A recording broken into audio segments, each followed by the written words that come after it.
Jason Cavness, CEO of Cavness HR and host of the Jason Cavness HR Experience. How's it going, man? Pretty good, Kevin. Thanks for having me. Good to catch up with you again. Yeah, man, definitely glad to have you. Can you tell the audience a little bit about yourself?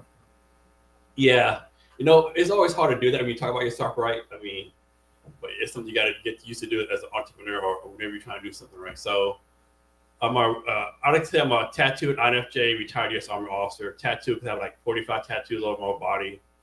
INFJ because of the Myers-Briggs, I'm INFJ. Supposedly, there's only 1 or 3% of us in the world we like do things differently, and we're like kind of weird. And I spent 25 years in the Army where I retired like back in 2015. I'm a CEO founder of an HR tech startup called Cavness HR.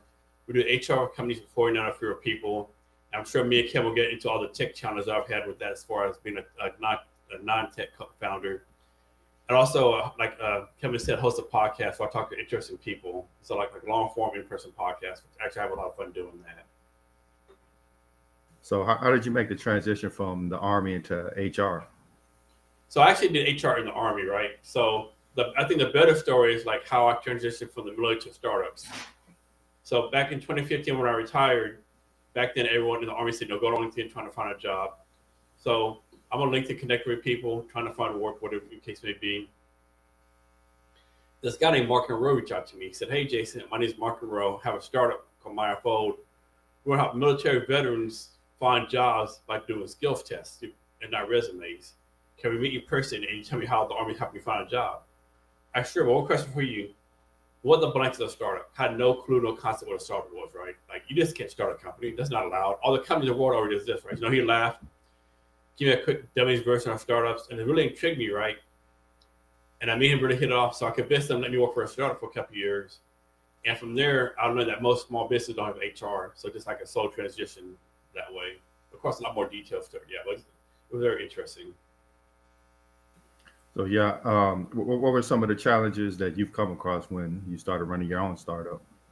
So the challenge is, everyone's gonna be nice and like, yes, Jason, I'll buy it. Jason, I'll do this, But are they really going to, right? Are they just being nice because you're a friend or because, even if they're not your friend, most people don't want to tell you that your idea sucks, right? So how do you really get true feedback, right? And then, on the other end, somebody might give you true feedback, but they're just like a jackass with it, right? So it's a balance, You just got to learn how to listen to people and what they're not saying. To me, I've learned more from what people don't say to me versus what they say. And it's just challenge, right? I mean, you have all these myths out there. The stereotypical founder gets rich in 6 months, or I get fundraising in less than a year. I mean, that's true if your last name is Zuckerberg or Musk, or maybe Adam Newman, that guy from WeWork who just raised like $100 million. But for most people, it doesn't work like that. It's a grind. I mean, I know people who like worked in the startup for 6 years and finally got the first round of funding. It's not easy. Not and then the time cost loss, right? Suppose you could have made like 80,000 a year, right? That's the money you lost too. But not only that, the time you lose, right? Time away from their family because it's a grind. Yeah, I've heard it usually takes like 5 years or so before new businesses become profitable. Like, how did you stay afloat until the profits started coming in?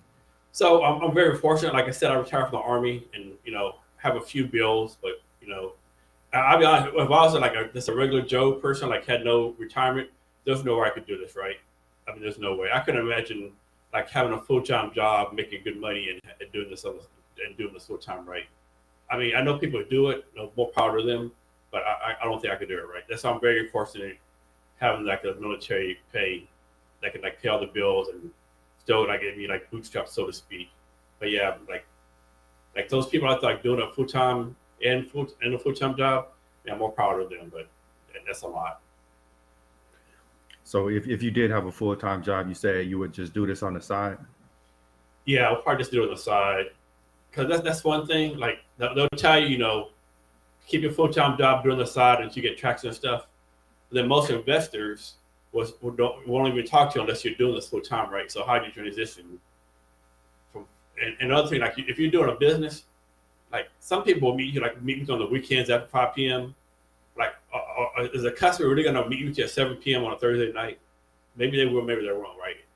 And if you have a job, you have to go in the office every day from 9 to 5 and be in a cubicle, and people are watching you. Like it's gonna be hard for you to like do stuff for your job between 9 to 5.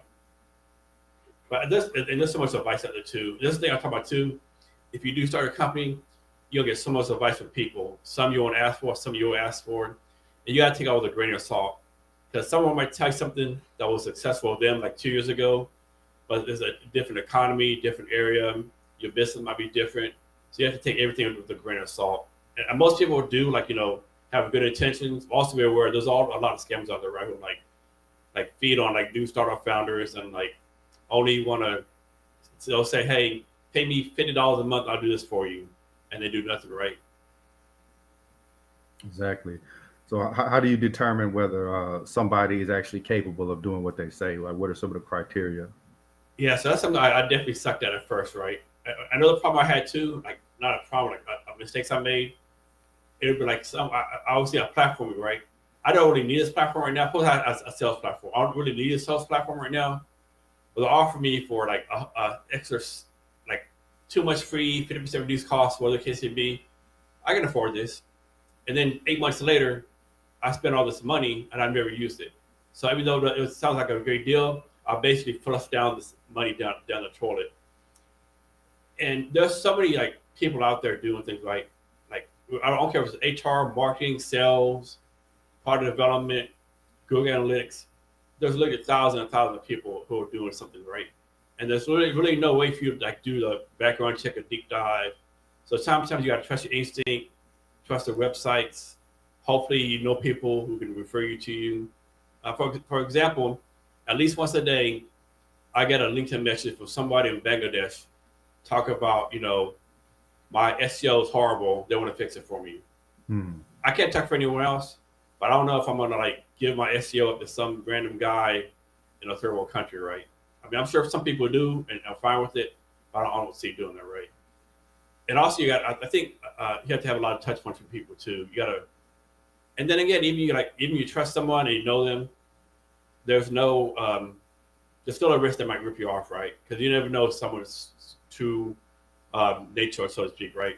You might see them at every networking event, everyone likes them, and then pay them some money for doing something, they ghost you, right? It's not easy. It's a hit and miss. Like I gotta say, like I'm not God, so I don't know people's heart or with the line or not. You just have to take the risk because eventually you can't do everything yourself. So a lot of it's word of mouth, really, like the. Yeah, word of mouth, your instincts. Like for example, if like here's a good one. So me and Kevin Pre both active LinkedIn. I get this all the time. Someone will send me a LinkedIn message. Hey Jason, I saw your LinkedIn profile. You can be doing a better job growing your network. And they'll send me this like 10-page paragraph from LinkedIn message, like why I should let them take over my LinkedIn profile. And I looked at the profile and they have like 200 connectors, right? Yeah. I have like way more than that, right? Like why am I gonna let you? That doesn't make any sense to me, right? Exactly. So, like speaking of LinkedIn, you say you got 20,000 followers. How long did it take you to grow to that many followers? So I got my account in 2013. So it's definitely been a slow process, right? But before every time I meet someone at a networking event, I say, "Do you want to connect on LinkedIn?" Or I used to send out a lot of connections. I really don't send out to many connections now. But, I mean, I do have 20,000, and that might seem a lot, but I know people are like way more than that. Like those people are like almost like a million followers on LinkedIn, right? So I'm very junior. And then I don't know who made up this rule, but suppose the rule is you need to have at least 500 connections on LinkedIn to be like, a known person on LinkedIn, I guess. Who made that rule up? I have no idea. But I always heard that 500 rule. Have you had like any interest in opportunities as a result of being visible on LinkedIn? I mean, a lot of people reach out to me on the podcast. Of course, I get all the, like everyone else does, all the, I hate to say spam messages, but spam messages, And I think lately, like probably like once a week, I get some random LinkedIn request from someone who's like a Asian female. It'll say she's 24 years old, but she's the CEO of some billion-dollar company out of Singapore, right? So I get a lot of those, And LinkedIn just is an interesting place, right? Like it doesn't know what it wants to be. I think is it business? Is it Facebook? Is it something else? I think it can be everything, right? There's a lot of great content on there. Um, I know a lot of people get mad at the post like, I don't like this post, it's blah blah blah. I would be like, if you don't like it, maybe it's not for you. Just scroll on. You don't have to leave a comment, But a lot of people feel like they got to leave a 2-paragraph comment on why this certain post is not for LinkedIn, right? Well, Hmm. maybe it's not for you. Maybe it's for her followers, or maybe whatever the case may be, right? Yeah, it's definitely an interesting place, man. Speaking of podcasting, what made you want to get into the podcasting sector?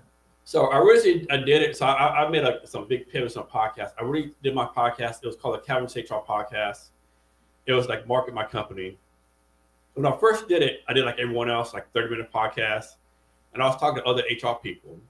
And finally, like sometimes I'm kind of slow as for like being smart, sometimes the light bulb comes on real slowly.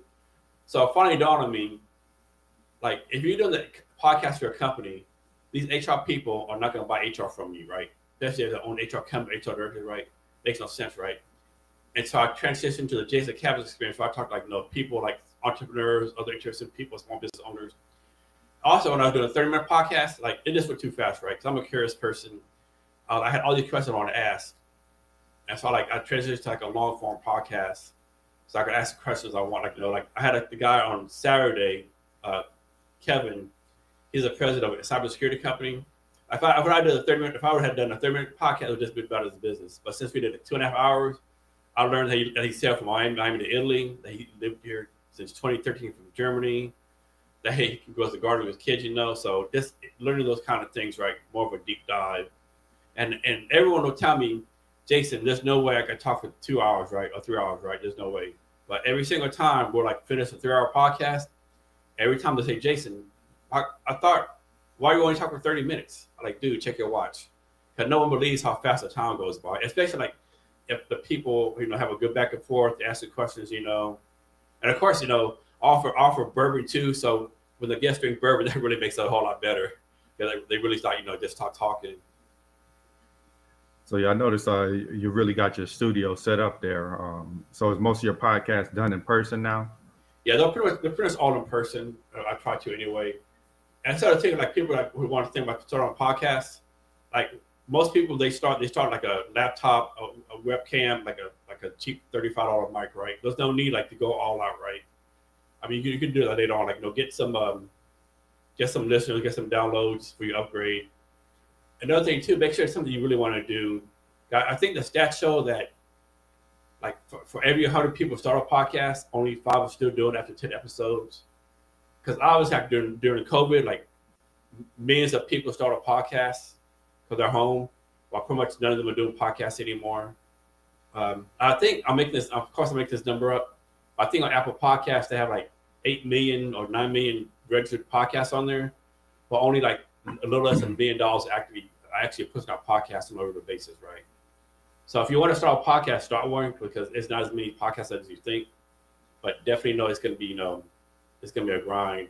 And most people think you need to do at least 100 podcasts before you upgrade, for you to decide what you're going to do, right? And you're gonna pivot too.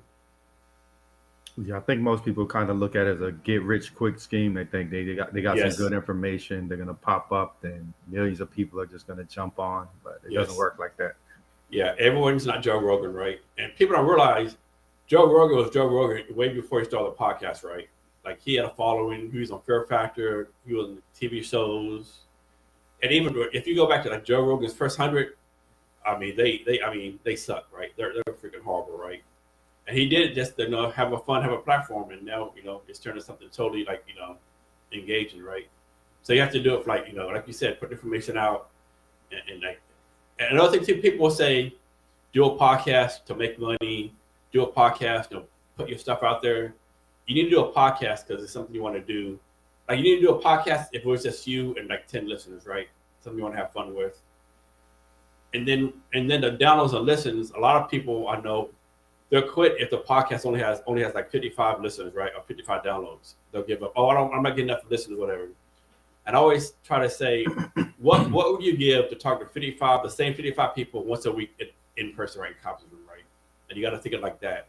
If you only have 55 downloads, these 55 people listen to you every day. I mean, every week, and you give them the information. That's 55 potential customers, 55 potential something, right? That you have that you Yeah. would have regardless.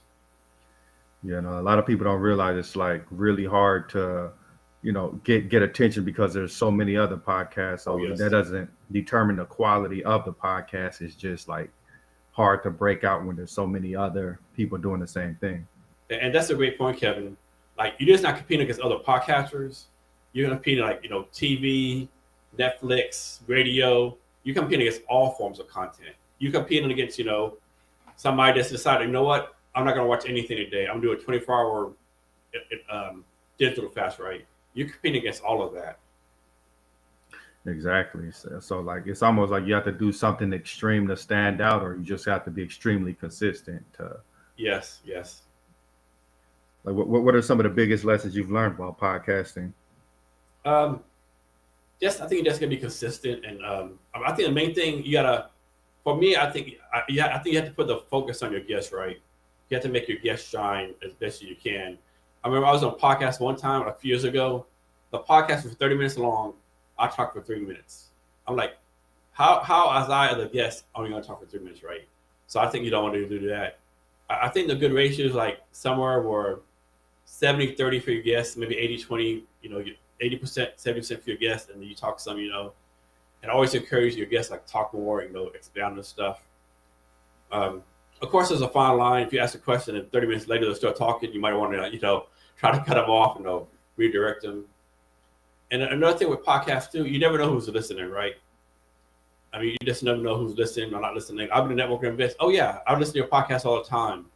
I mean, and like, because you sometimes forget when you're doing podcasts that people actually listen to it, right? Yeah. And it's evergreen content. So I've had people say, "Hey, I just listened to your podcast with so and so." Like, man, I interviewed him like 2 years ago, right? How do you find that? Oh, I just went to a Google search and it came up. So there's that. And for me, it's just a lot of fun. I get to meet a lot of interesting people I would never met. I'm a naturally curious person. Like when I talked to the guy Kevin on Saturday, I had no idea he was in selling. So I could have talked for like 2 hours just on selling, right? I mean, like this dude, he sailed from Miami to Italy with 3 other people on a sailboat, and none of them knew each other, right? So like you just learn stuff like that. Like I know the guy I learned of Brett Green. He's like really big in the tech startup scene here. He was a road manager for the Ramones for 10 years. I would never learn that. So you just learn a lot of interesting things about people you wouldn't know if you just did a 30-minute podcast. And people will say, I'm sure you think the same thing, Kevin, like, how do you get all these guests? Well, first of all, like someone usually has something to sell, right? Either a book, a product, they want to talk about themselves. Especially if you're an entrepreneur, right? Most people as entrepreneurs want to get out there and talk about as much the company as much as they can. And with you, with junior developers, the developers, they want to know how they're growing, themselves to get a job, right? Everyone has a story. Everyone tends to say, oh, everyone has a story to tell, but you have to ask the right questions to get the story out. Yeah. Now, what I found is like, especially in the software space, a lot of people are introverts, so this kind of gives them an opportunity to talk to people when they normally don't do that on a day-to-day basis. So that's kind of like one of the reasons that a lot of them have come onto my platform. So it's pretty Yes. interesting. Yeah. Plus, you ask great questions too. I think that's a big thing too. Like, I would listen to some podcasts, and you were like, man, that's how this guy asks horrible questions, right? Or this guy's not a good conversationalist, right? And people ask me where I get my question from. So my process is when someone comes on, they send me their bio, and I do like a quick Google search or social media search. I get my talking points from there, and then before we go live, I ask them, "What is anything specific you want me to ask you?" And then probably more importantly, is there anything you don't want to talk about? And then we just start talking, right? Because something pops in my head, I'm gonna ask it. As long as it's like too crazy, like. But usually something pops in my head, I just ask that question. So like when you started your podcast originally, it was a HR based podcast, and you kind of transitioned more into a Yes. general space. Yeah, just HR questions. Yeah, it was got so boring, Yeah. same stuff every day. And what I used to do, and I quickly changed. I used to ask like the person, "What do you think about what do you think about HR?" Some would say, "I don't think about it at all. I don't need HR." So probably wasn't a good thing for me having kind of HR business where people say HR is not needed, right? So I had to quickly change that. Exactly. I think it's kind of the danger of being too niche. Like most of the podcasts, they start sounding the same, like you mentioned, and you get bored. And if you're bored, that's it for the podcast. Yeah. You know. And I know some people would say you should do your podcast, like be niche, like only talk to HR people, only business. But even though like, I'm pretty general, like all my beta testers, my customers, my letters of intents, all that came from the podcast. My board of advisors came from the podcast. So a lot of stuff came from the podcast, even though it's not like a niche HR thing. And you're always learning, right? So when I first started, I would just do the podcast with someone, right? But what I do now is like I ask them to like do an Apple podcast review, ask them to subscribe to my YouTube channel, and I do a demo with them before we get started, right? So before I would do that stuff, now I try to do that stuff to take better advantage of someone being in my studio with me. Yeah, I think like with the niche thing that initially it can get you more eyes, but it's kind of dangerous because if that sector kind of falls out of favor, then your podcast is essentially done for. So, Yes, yes. so like what direction are you planning on taking your podcast in the future? Are you gonna pretty much stay in the same alignment, or are you gonna? Yeah, I think I'm gonna say the same alignment. Like I've done a better job of like pushing out clips, like 10-minute clips, pushing on the social media, YouTube, stuff like that. I've done a better job of that. Um, I just got to move to a new studio recently, like on March 1st. So I'm doing in-person podcast now. Again, that's been real good. Upgraded some of my camera equipment. Had a guy, my friend, Kevin, he set everything up for me, like the wiring, the lights, he does stuff for me. So that's a big help. That's a big advantage I have too. So it would just be, it would be like stuff everywhere, right? The angles are correct, all that kind of stuff. So that's good. And I just like, I just like doing it, right? It's, even if if I shut down Cavness HR, I would still keep on doing the podcast, right? Yeah, exactly. I think that's the strength of actually loving what you're doing because like when you don't see that you're getting the numbers you expect, if you don't love it, you're just going to end up quitting. So Yes. I think it's that consistency that eventually you'll start breaking through once more and more people start watching, but you have to kind of stick with it until you get to that point. Yeah. And then you always get like little facts that make you think you're doing better, right? Because like I get emails every day from like podcast agencies or people want to be on the podcast. Last time I checked, I think I have a backlog of 150 people want to be on the podcast, both either in person or with Zoom, right? So to me, that's a good indicator I'm doing something right. And eventually numbers come. Even and like my numbers are like high, but another thing like regarding the podcast, I think stats show if you only get like 500 downloads an episode, you're like in the top 50%. If you think about 500 downloads, it's not a lot, right? So, and then I think if you have like 1,000, you're like top 90%, something like that. And of course, the Joe Rogan, Tim Ferriss's, and Gary Vee's like the top 0.1%, right? Millions of views, right? But if your podcast only gets 500, you're top 50%. Only 1,000, you're like top 90%, right? So it doesn't take a lot to be up there. And sometimes I think those numbers that they show you that they're not even accurate because sometimes I see weird stuff like somebody got 150 thumbs up but 20 views or something. Like how did that happen? Yeah. I know podcast stats, they're so jacked up, right? Like you might have an episode and it'd be like lots of views. The next one be like hardly any views, and like there's all these like none of the stats sync up. Stats sync, right? Like you have Apple, you have YouTube, Spotify. Like you might have like we'll say 300 downloads on Apple Podcasts, but then we'll say 1,000 views on LinkedIn for a clip you put on LinkedIn, right? So how does that all add up, right? Does 1,000 count for your podcast stats? Like I don't know. It's just confused. Like whenever someone asks me like how many downloads you get, like man, I could give you a number, but I'll probably lie to you, right? Exactly. I think the bigger thing now is just to focus on like you mentioned the people who's actually reaching out to you, and that's where the real opportunities come from. Not necessarily being like somebody who has the stats of 1 million watchers, because like you mentioned, those aren't necessarily accurate. I kind of feel like the gatekeeping is back. Like the big companies, they say, okay, we want this person to be pushed, suppress everybody else. Yeah. Another thing I should do, and I got away from. When I first started, I was like really like track numbers and stuff, like almost like not daily, but pretty much once a week I would go track numbers. Now I do it like once in a blue moon, because like first of all, if you're tracking numbers, they're never gonna be high as you want them, right? You're always gonna be disappointed. So, but then again, it's still good to track numbers like once in a while. I think sort of kind of because like if you're like, we'll say you have 2,000 downloads an episode, and 3 months later you came back, it's like down to 200. Obviously, you're doing something wrong, right? So I do think you have to track it some kind of way. or maybe like me, I add everything up and divide it by the episode number, which I know is not accurate, but it works for me. Yeah. So I don't always worry about the numbers too much unless you're like trying to get monetized.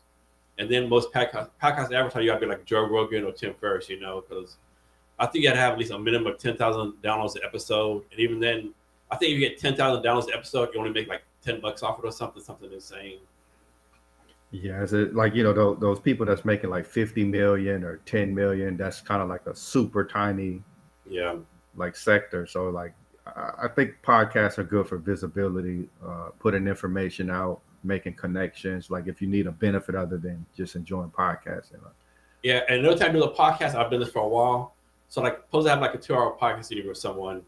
I'll go and I'll go through it and I'll take out clips of that person talking, like doing saying something cool, something nice. Instead of making a 2-minute video of it, I'll repost that like maybe 6 months later and say, put it on LinkedIn, like, hey, Kevin Miller talks about how he got into the software development, right? And what it does, like, Kevin will get tagged, and I'll be like, oh man, I forgot about this podcast with Jason. And maybe, just maybe, he might just talk to someone who needs HR. Or maybe, so it keeps you top of mind with those people you talked to before, and let you know that, hey, I'm still posting stuff for you. I'm still doing stuff for you, so to speak, right? Exactly. Like, and then plus, I think like even with startups, we always like have this shoot for the moon philosophy. Like it has to earn millions of dollars or it's a failure. Like why can't it be successful if it earns you a few extra thousand a month? Yes, definitely.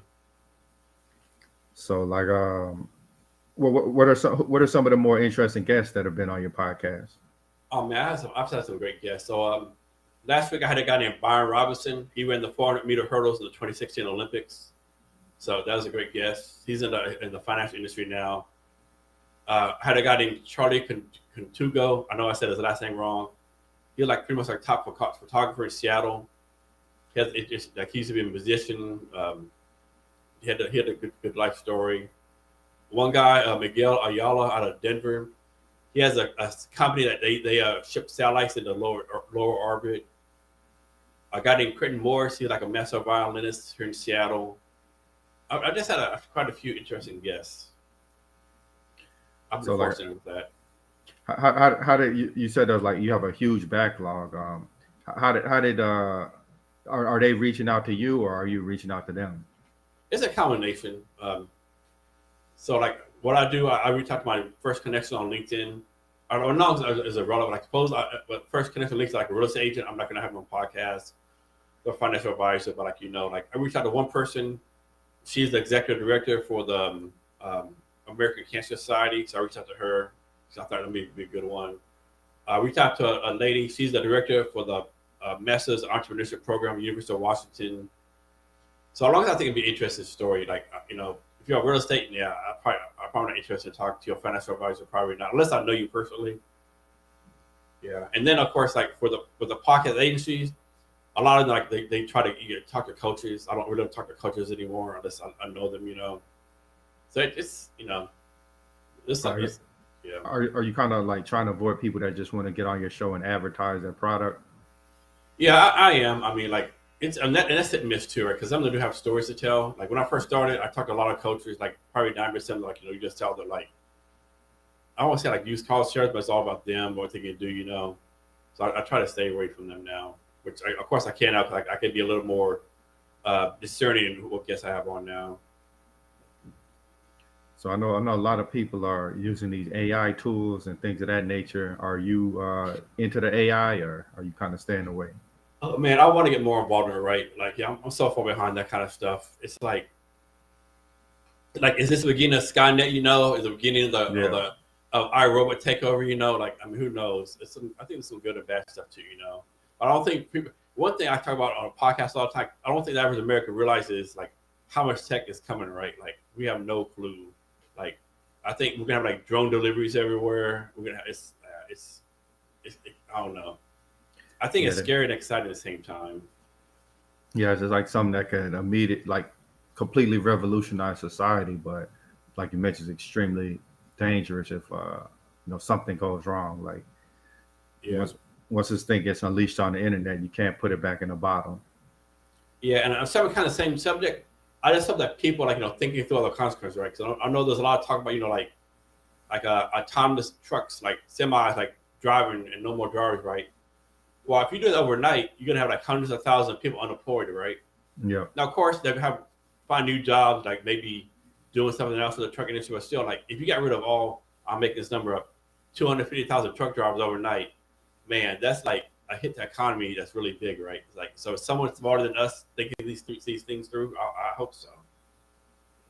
And I've heard some people kind of compare it to like the calculator, but I almost feel like it's more than that. It's more like paying somebody to do your homework for you.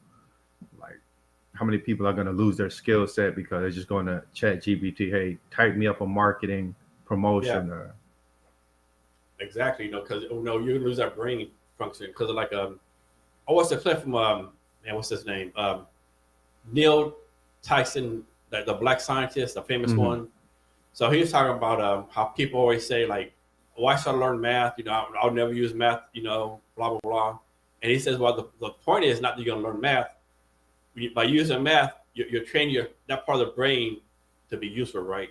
So you don't Yeah. use math, you never use that part of the brain. So if you use ChatGPT, how much of our brain function are we gonna lose? And the immediate danger is like ChatGPT or AI, whatever. What if someone purposely codes in the wrong information, right? Like someone, like Mm-hmm. example, you ask a question, who was the first president of the United States? And someone puts in, I don't know, Dave Chappelle.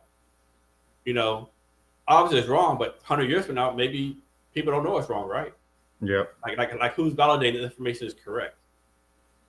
Yeah, that's a big danger. Like, the less research that we personally do, we're just gonna accept whatever this AI is giving to us. And I think the other Well, danger is like if it's doing the job for you, then it just essentially replaced you. Like you're just kind of like just there, like if it's writing a marketing campaign for me, if it's writing a novel for me, it essentially just replaced me. yeah, and why pay you? Exactly. Do you think this is going to lead to like widespread layoffs in the future? I think it is. To be honest with you, I think it is. Another thing that was kind of the same subject, like when COVID came, remote work came, and all these people are like, hey, I don't need to go back to office. I can do my job from here. Well, now employers are like, hey, you're right. You can do your job from there. However, anyone can do this job from anywhere. So instead of me paying you 100,000 a year to do whatever you're doing, I can pay someone else. Like instead of me paying you $100,000 a year, you live in Seattle and you're like 6 blocks away. If you don't want to come to work, I could pay someone in Huntsville, Alabama, 70,000 a year. Yeah. You know, and I don't think people are thinking like that. Or maybe that's outsource to a third world country. Yep. That's like one of the major trends. I kind of feel like a lot of the tech giants, they're kind of laying people off here, Oh yeah, and they're yep, going to move the jobs over to another country. But I think like it saves those companies money initially, but in the long run, if our economy collapses, who's going to buy their products? exactly. And like you always say on your post, like you're advising people like no matter how good your job is or what is going on, like you know, you gotta search for a job every once in a while, keep your skills up to date. The last thing you want is you work for some company for 3 years and you think everything is groovy, and then you get Yeah. that layoff notice because it's not like these companies say give you a 2 week notice, right? Or hey, Jason, things are going bad. We might lay you off in too much. You need to start looking for a job. No, it's like, hey, Jason, come in here. You're fired or you're laid off, right? And then you're Yep. like, oh shit. And I think you talk about a good thing too, Kevin. At least I think you do. Like you can't be you can't be like my job is my existence, right? You can't Yeah. be Kevin Miller's a software developer at such company, right? No, you have to be like I'm Kevin Miller, software developer. I'm Jason Cavness, this, right? Because these companies like they have no loyalty, right? It's a two-way street. Yeah, but it's not like it used to be like somebody that stay at a company for 20 years, get a pension. Like pensions Yeah, are non-existent. get a go to watch. Yeah, it always makes you laugh when like you hear on LinkedIn someone say, "Oh, so and so left me with no notice, and this is like employees don't want to work for more." Like get the blank out of here, right? Are you kidding me right now? You know darn well that you would have got rid of that person with no remorse, if you had to. Yeah. Yeah, I think people are getting kind of like a PTSD from this job market because they're not being prepared. Like nobody's telling them. Like there's a lot of positivity. That's really what gets people to thumb your stuff up, and nobody's telling the reality. Like you could be laid off at any time from these companies, so you need to have like a nest egg. You need to have savings. You need to stay prepared. Yeah, so have a side hustle and always like like if you're a developer, always be learning new skills, upgrading your stuff, making yourself more um, employable or whatever. Another thing too, like people don't realize, I mean, maybe they probably do right. I don't care what the economy is like, what the unemployment rate is right.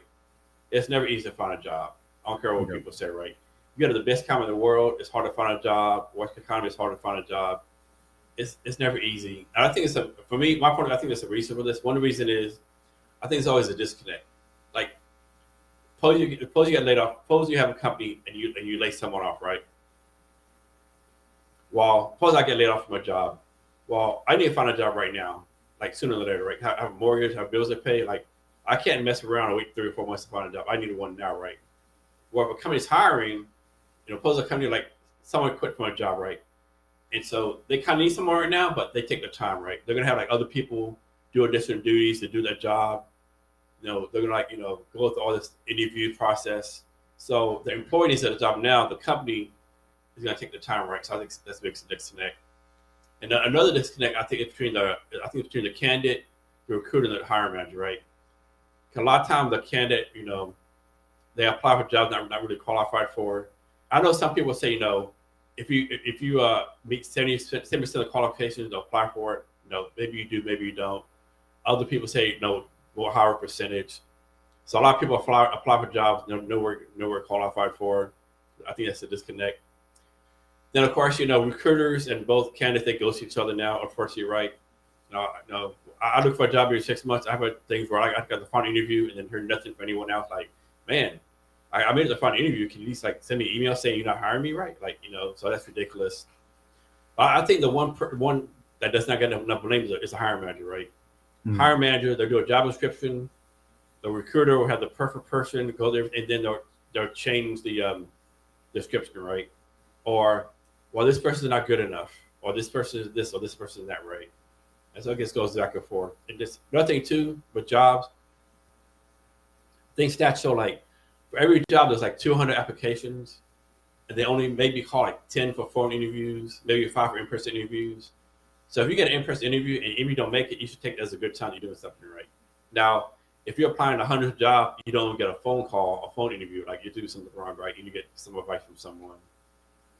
Yeah, like what are some of the things that people are doing that kind of turns off employers from them?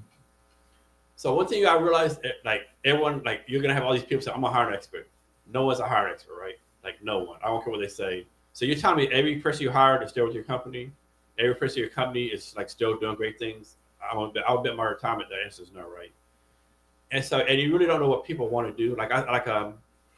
So I'm a startup. So I'll tell people like having a resume and a pitch deck is the same thing. You give it 25 people, get 25 different opinions. Only opinion that matters is the hiring manager or the recruiter, right? So like I know people like who they only like black and white resumes. I know people like they like creative stuff. I know people like just like different things, right? You never know what someone likes or doesn't like, right? Like for me, I'm a military veteran, so when I work jobs, if someone's a veteran, I kind of try to push my head if I could, as long as they're qualified. And something you'll never know. So when I was college, I was president of my body president of my university. So if I saw someone like student government on there, I'm like, okay, I need to take a closer look because like I knew what they had to do, right? And then I know some people like don't like this, and so that when you get read through it, I know people did this before. You got to network, right? For example, I was a HR director at a local college here for a few years after I got out of the army, and for like we had like 200 applications for each job, right? So if I would go through them, whatever. But sometimes someone would call me, "Hey, Jason, hey, have you seen a resume from so and so?" No, to be, "Oh, hey, it's right here." Okay, I would never even look for this person to call me, right? And so you got to network. Like this is pretty much impossible to do. But they say if you're looking for a job or starting a company, you need to meet one new person each day. Is that doable? Yeah, maybe it is, maybe it's not, right? But yeah, you gotta put yourself. You can't if you look for a job from like your home computer every day, send out resumes. It's gonna be hard for you, I think. But of course, plenty of people find jobs by doing that. So Yeah, I think everybody got to do something that works for them. But like from your experience, how important has it been to like actually go out and meet people and kind of shake their hand? Does that make uh, you stand out? yeah, I definitely think it makes you stand out because they can put a name to the face, name to their resume, right? You can say, like for example, Post Amazon's hiring here in Seattle, right? Before you put your resume in, of course, Amazon's not a good example, but I use them anyway because Amazon knows from their notoriously hiring like slow. But suppose you see Amazon hiring like a marketing manager. Oh, Amazon hosting a marketing meetup. Let me go, and you meet the person hiring, right? And another thing too, like you always got to follow up and do different things. Like just don't send a resume to the website. Find out who the recruiter is. Find out their Twitter handle. Like send them a Twitter message, or Instagram message. Like you got to do things to make yourself stand out. And it's a challenge, right? I mean, we all have lives. If you're married, have kids, or whatever case may be, you got to take care of that too. So it's definitely a challenge. Yeah, I think people don't really realize the importance of kind of like learning marketing in different ways because, like you mentioned, you got to make yourself stand out no matter what you do. Like even when we're doing this podcast, like what makes us different from the thousand other people doing the same thing? Yeah, it's definitely a challenge finding a job, regardless, right? And another thing too, like you gotta have some kind of mental toughness, right? Because you're gonna hear no probably 99% of the time, and you'll be like, man, this is a perfect job for me. I had a great interview. I got a good vibe, and then like they go somewhere else, right? And another thing too, like a lot of people get like depressed or like kind of sad or not having to get hired. It's not fair. Well, you got to keep in mind, just maybe, the other person was more qualified than you, right? Or maybe they knew the other person, or there's so many Yep. reasons for you not to get hired. You know, you can't take it personal. Yeah, that is interesting. Like you never know why your resume got rejected. You could be a great candidate, everything checked off, but like you mentioned, they simply knew the person, and that's who they went with. Like, Yeah, I mean, it could be anything, any number of reasons, right? And of course, someone might be illegal, some might be just no personal preference. I mean, I don't know. yeah, I think a lot of people aren't being prepared for the reality of the job market. That's why they're finding it so hard. Like they kind of, in order for like a boot camp, a coding boot camp to get people, they have to almost promise you a job. Like, hey, come here, pay 20,000, we can get you a coding job. But the reality is, you probably got to put in hundreds of applications and Oh all yeah, that kind of stuff. especially with junior developers, and it's really bad in Seattle, right? And like, there's all these coding academies up here, boot camps, and all of them like, pay this X amount of money, and we get you a six-figure job. But it doesn't work like that. I mean, Like, do you kind of foresee like politicians cracking down on these boot camps if they're making those kind of claims? they need to be honest with you, right? I mean, like I said, like there's a boot camp in like every city now. Like anyone can start one. I'm sure some are really good, but and then like if you have a boot camp, like how do you certify your instructors, right? Are you just hiring someone who's been a developer for like 2 years, right? Or are you actually hiring someone who's like used to be a VP of engineering at a big company, right? Like who's teaching these people? Like who's doing that stuff? Yeah, sometimes from what I've seen, it's like sometimes the people that's teaching the boot camp is like graduates. Like, oh yeah, he did a good job. Let's hire him on and Yeah, keep. I've seen that here in Seattle. I can't think of the name, but like someone like they were like top of class, they would become like a graduate assistant, get paid a little bit of money, and basically like a teacher's assistant, like what they do in college. I've seen a lot of that, which Yeah, can be good, I guess, but I don't know. yeah. I mean, the software industry is interesting. Like it's taking a tumble now, but everything kind of goes in a cycle. It's gonna ramp up again, but like in the next year or so, um, I think it's gonna be really tough. So what's your take on this, Kevin? It seems like a lot of developers now they're like they used to had a bachelor degree in something else, or a PhD in something, master in something, or they spent 5 years at a plumber or 5 years as a salesperson, and now they want to be a developer. Do you think it's because they think it's easy money? I'll just learn this. And I learned this. I can learn development in 6 months and make all this money, right? Yeah, they. I think the big thing about software development is like to an extent, there's not the academic gatekeeping where it's like, okay, you got to have a master's and you got to come from the right school. It's like if you could do the job, you could get paid, but a lot of people don't realize that it's not easy to do that to get skilled to the extent where a company wants to pay you six figures. Like it's like what really gets you paid is okay. Say for example, you have this big company, you have multi-million dollar a day product. You know, if something goes wrong, you're paying me to be able to fix it quickly because the longer it's down, the more money you lose. Like there's a lot of pressure there as well. Um, but I think the like we mentioned, there's boot camps. There's all these other entities. They profit off of like getting more candidates, more bodies in their schools. So they got to kind of sell the dream that hey, you come here 2 months, 2 months in, then you'll come out with a 100K job. Which I mean, that may have been true like 5 years ago when there was like an intense demand for developers, but there's not enough supply. But like economics always levels out. So now there's more supply than there is demand, and you're not going to just come in here getting like six figures. Yes, and Kevin, are you seeing this? And tell me if I'm wrong, but it sounds like a lot of developers, especially junior developers, have this attitude like, a company needs to give a chance to me, right? A company needs to Mm-hmm. like pay me six figures, and then they'll train me how to do this job in 3 months, right? And I think that's wrong because most companies like they're not gonna pay you six figures to learn the job, or they like you first Yeah, gotta know how to do something right away, right? yeah, six figures. You better be ready to go. Like you better bring value immediately. Like, they're not going to hold your hand. Even like when you're making like 60K, that's more than most people are making. Like the reason they trained you before was because there wasn't enough supply, so they could say to get somebody capable of doing a job. Yeah, we'll spend some time like holding your hand. But Hey, so this kind of off the subject, but like you missed the money amount of money made, and so I was watching this TV show, right? And it was like, and so they're talking to these females, and they're like, hey, like, how tall you want a man to be? And they're like, everyone's like 6'2", right? 6'2". Okay, well, only like 3% of the world is like over 6'2", right? Okay, so that's a lot of people out. And they said, well, what do you think a single guy in America makes? What average money do you think they make, right?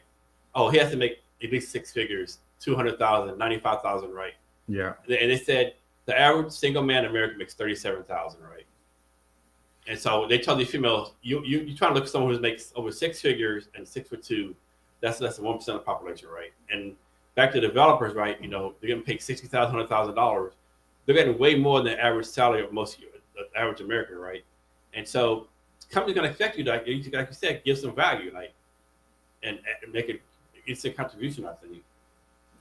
yeah. I think like people think it's like a magical industry. It's not like law or medicine where they kind of realize like you have to be really good if you want to get in because it's so saturated. They kind of have that fantasy like, yeah, I could just show up, do a little bit of work, and company's gonna fill my bank account with a lot of money. But it's not like that anymore. Yeah, This industry's matured like all the other ones. yeah. Or I'll just go on Fiverr or Upwork and make websites for people and make money that way. Well, if they don't know you on those platforms either, you're gonna struggle too. I think. Yeah, I think like a lot of people who really blow up, who make a lot of money, they got in early. Like with podcasting, if you really want to blow up, you had to get in early when there wasn't as much competition. Same with all these other industries. Like if you get in early, you have a huge advantage.